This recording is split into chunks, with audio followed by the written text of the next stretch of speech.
Hello everyone, আজকের একটু ক্লায়েন্টের চাপ ছিল, তাই আজকে বেরোতে একটু দেরি হয়ে গেল। আর বেরিয়েছি 10টা 10-15 নাগাদ বেরিয়েছি। তো আমরা মেন রোড থেকে ভেতরে ঢুকেই গেছি, কেন মেন রোডে এখন লরির চাপ বেড়ে গেছে আর লরি পুরো লাইন দিয়ে দাঁড়িয়ে থাকে। তো রাস্তাঘাট একটু ভেতরের দিকে ফাঁকা হয়ে গেছে। আর রাতে এসে কিচ্ছু করতে পারিনি। আর সকাল সকাল দেখো আমি কাটতে বসে গেছি। সকাল সকাল বলতে জল তোলা হয়ে গেছে, জলটা তুলেই করলাম, কেন জল তো চলেই যায়, 8:30টার ভিতরেই জল চলে যায়। তার মধ্যে ছেলেকে স্নান টান সব করিয়ে নিতে হয়, নাহলে না জলটা সব আজকে তো দেরি হয়ে গেছে। কি কি রান্না করছো? এইদিকে দেখো ঝিঙা কাটা কমপ্লিট হয়ে গেছে, তাড়াহুড়ো করছি। মাছ ভাজা হয়ে গেছে। ছেলে বলছে মা বেলা হয়ে গেছে, কিন্তু আমার কিন্তু যেতে আবার দেরি হয়ে যাবে, ছেলেকে খেতে দিয়ে যাব। তো রান্না কমপ্লিট করে ফেললাম আর ছেলেকে খেতে দিয়ে দিয়েছি। দেখো তার ফাঁকে আবার মধ্যখানে স্নান পুজোটাও সেরে নিয়েছি। স্নান পুজো সেরে তারপরে ছেলেকে খেতে দিলাম, কেন খেতে দিয়েই আমি বেরিয়ে যাব।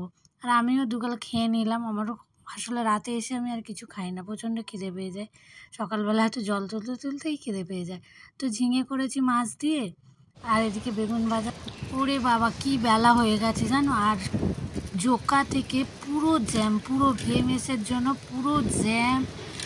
পুরো আমি মানে সাইকেল নিয়েও হেঁটে হেঁটে, আর অটোগুলো তো সাইড দিয়েও চেপে রাস্তাটা আটকে রাখবে।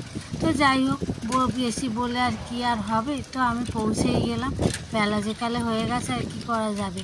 এসে দেখি আবার একটা ডেলিভারি আসলো। তো কি ডেলিভারি?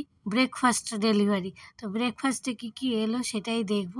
ব্রেকফাস্ট আমরা কেউ করি না সকালে, দিদি তো খাই না, একটু শেক খেয়ে থেকে যায়। আর আমিও যাই থাকে, রুটি থাকে, যাই হোক পোহা টোহা যা থাকে ওই একটু গরম করে খেয়ে নিই। কিন্তু আজকে আবার দাদা বাড়িতে ছিল বলে ব্রেকফাস্ট পাঠিয়েছে। তা বললো ছুটির দিনে ধীরে সুস্থে কি পাঠিয়েছে, এখন খুলে তো দেখি। দিদিকে ডাকলাম টেবিলে, প্লেট দিলাম, দেখি ও আমাদের গুপ্তা ব্রাদার্স এসে গেছে বাড়িতে। দেখো গুপ্তা ব্রাদার্সের কচুরি, আর এটা আছে মানে আলুর তরকারি। আলুর তরকারিটাও ভালো করে, আর গরম গরম, আর গন্ধটা খুব সুন্দর বেরাচ্ছে, আহা। আর এইদিকে এইটাতে আছে, দেখা যাক কি আছে, আমরা তো জানি না কি পাঠিয়েছে। ড্রাই বোঁদে, ওটাও খুব টেস্ট। আর তার সাথে আবার একটু দিয়ে দিয়েছে পেস্তা। পেস্তা না, ওটা ওই কি জানো, নাট নাট নাট বাদাম আছে। আর এইটাতে আছে মানে কুকিজ। দেখো কুকিজটা কিন্তু ওই কুকিজ মুচমুচে কুকিজ না, কিন্তু এটা ডিজাইনটাও দেখো কি সুন্দর। এটা মানে মিষ্টির মধ্যেই কিছু একটা কুকিজ হবে। যাই হোক, খাইনি, খাবো, টেস্ট করব।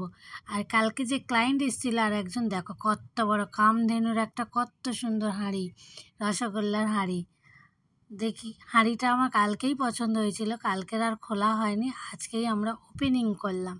তা দিদি বলে যাই হোক, রসগোল্লাগুলো কিন্তু সবাই ভাগ করে নিয়ে যেও। তা এই বাড়ির জন্য কিছুটা ভাগ করব, আমি বাড়ি নিয়ে যাব, কিছুটা নেব, সব পার্সেল হবে। আর দাদাকে দেখো ফোনে দেখানো হচ্ছে, দাদা হচ্ছে ফোনে লাইনেই আছে। তো আমরা সব সাজাচ্ছি, তাই দাদার সাথে কথা বলতে বলতেই খাওয়াও হবে আর এগুলো গুছানোও হয়ে যাবে। তো বন্ধুরা, ভিডিওটা কেমন লাগলো তোমরা কমেন্ট করে জানিও। টাটা বাই বাই, আবার দেখা হবে নেক্সট ব্লগে।